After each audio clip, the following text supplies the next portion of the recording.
kapitan na mag-undergo ng training na SCAPU ang mga tanod. Shadow play, okay na kayo? To this day, Philippines continue to be an aspiration. The end of Philippines for the nation. Meron pa ng gitara? Ay,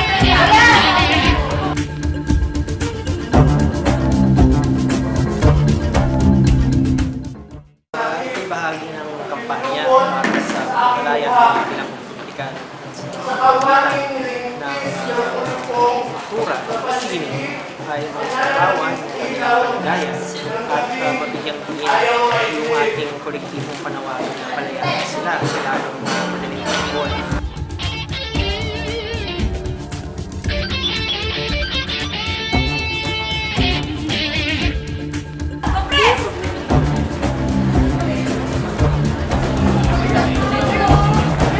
Unang-una, kailangan nyo patayin ang mga cellphone ninyo, ha? Maliwanag? Saan kayo galing?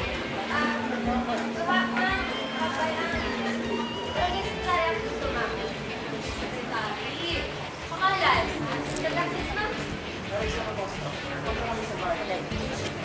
Yung nandito sa bag mo? 45 ba to? Laptop ko ah.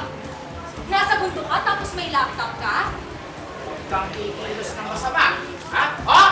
Huwag kang tatakbo! Tatama ka! Kailan? Makakating ka! Kung mabunyag itong muog, kung mabunyag itong muog, At bitag natin malansag. tumangan tayo ng mahigpit sa sundawan nating matuwid. Kahit lambong pangathamog, ang tangi nating kalasan. The AFP remains committed to addressing our threats. This shall be done with utmost respect. Nais ng kaaway na tayo ay ilibing. Ilibing sa madilim na kaibuturan ng piitan. Tayo'y nagdurusa, subalit namamayani. Humuhugot ng ginto at perlas sa kaibuturan ng pagkatao na kay tagal hinubog ng pakikibaka. Deja vu. 1974, nang ako'y tratuhin gaya niya. Maring nag-iiba ang mga detalye. Laptop noon, ngayon, makililya noon. Subalit ang esensya, ang forma, hindi nagbabago. Nakipag-cooperate na rin si Kapitan na mag-undergo na SCAPU training ang mga tanod. Pipili tayo ng kakanta at magbibigay sa ating ng kasiyahan. Ay ka! Yeah! Sino dyan? Sino dyan? Ikaw nga! Tanda! Tutal, mukha ka namang artist eh.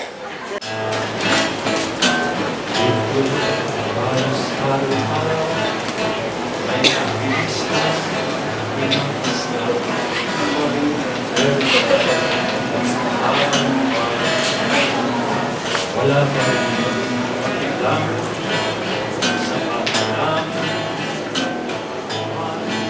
Huwag tayong gusto na patay. Ito lang sa Pilipinas, sa Pilipinas. Sa tawaring nilingkis ng ulupong na pandigit, ang nalalaking ilaw ng gabing ayaw maidlip. Bawal maaming puso! Yan ang order! Bawal ang bisita! Bawal ang ballpen! Bawal ang cellphone! Bawal ang papel! Sabi ni Sir, Yan ang order!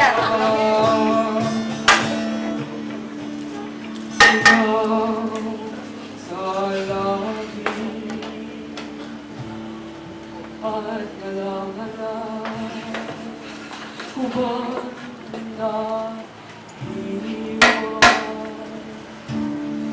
sa mukha. Inilabas po ng PNP at AFP ang 43 health workers na hinalang NPA sa isang compound sa Morong Rizal. Hinihingan kami ng pera. Hinihingan pa itong mga packaging. Pinalagkan, pasangay yung Sumambad sa amin ang mga sundalo at tinutuwa kami ng mga baril. Pilit kaming pinalabas ng bahay pinagapa habang nakapatong ang dalawang kamay sa aming mga batok. Bakit kailangan may akin sa loob? Sira yung sasakyan daw nila.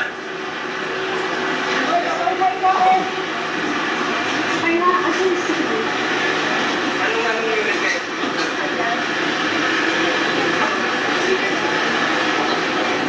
Bakit po may army? Bakit may army? Wala kaming uguan.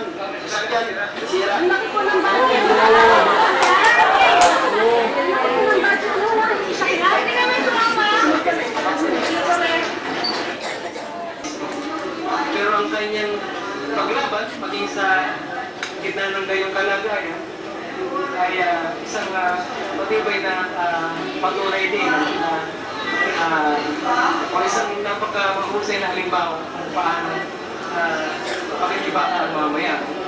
Pilit ng malupit na kapangyarihan, bihag din ng kanyang takot sa matuwid. Ilang panahon nang ikinulong at sukat ng sukdulang higpit. Maging sa digmaan, kapayapay. Ang lahat-lahat ay tungkol sa bayan. Dahilan sa kanya, kami mabubuhay. Dahilan sa kanya, kami ay mamamatay. Dito, ang kapwa bilanggo ay aking minumulat. Habang ako mismo ay natututo sa mapait nilang karanasan. Nagtuturo ako ngayon ng pagbasa at pagsulat, lalong lumalalim ang pag-aaral namin sa lipunan. Ikaw pala at ako ay pareho ng tayo. Ikaw ay alipin, ako ay bilanggo. Nakamit natin ang taas sa tugatog. Dinigitan ng kanyang rurok. Lumubog ang bundok sa ating mga paa. At ang buong kapatagan ay umalsa sa ating harapan sa kanilang makasaysayan.